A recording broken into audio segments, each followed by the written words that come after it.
We are excited to be here with you today because we've got arguably one of our favorite, I guess, but one that we go to the most here in the Gorge especially.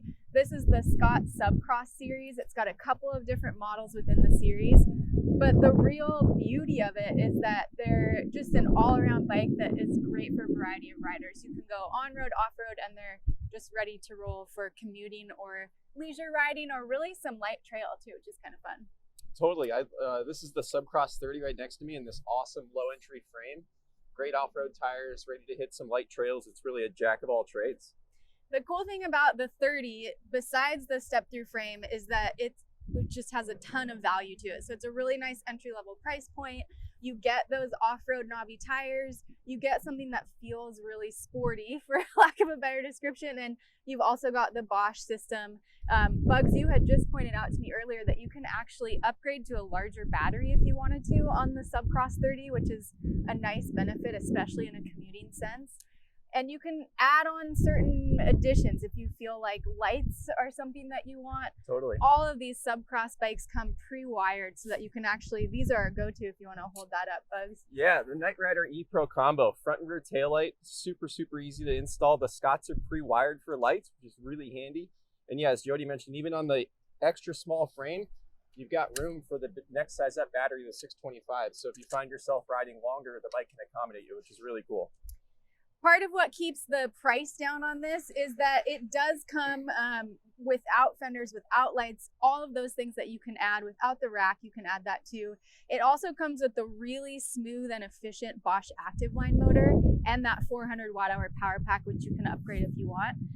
The other thing that's super cool about the Subcross series is that because it comes with a 30 entry level, it then introduces a Subcross 20, which also packs a ton of value for a few $100s more.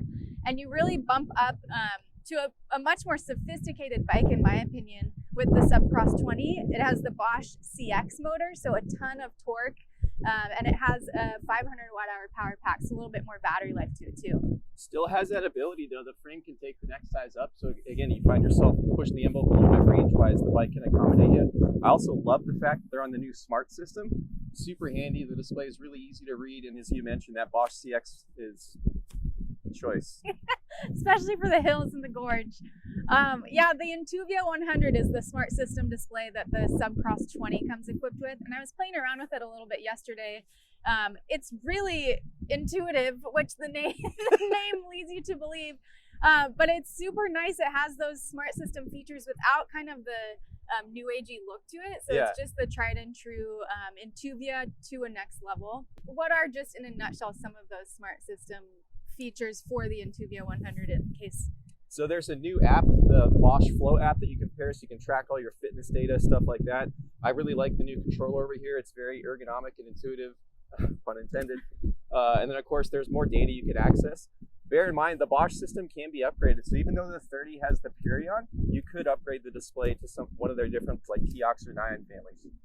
Yeah, another thing that's cool with the Smart system is that you can adjust your power level within the different modes. So if you want to max out the range in eco mode, for example, you can push your upper end of eco mode farther than what it comes pre-programmed. So there's a lot of tweaks that you can make. It has the e-bike lock feature too. Yep. So yeah, I don't know. I'm very impressed with the Subcross series overall, but I feel like the 20, you've got the mid step, the high step, the rack also integrated, and fenders. Yep. This bike blows me away for the price. It's got just everything that I would want in a on-road, off-road option. Well, especially this mid step and that beautiful white. That's a good looking bike. White, yes. So we've got them here. We're really excited. The sun is shining today. Spring is on its way. Come ride with us and check out the Subcross series.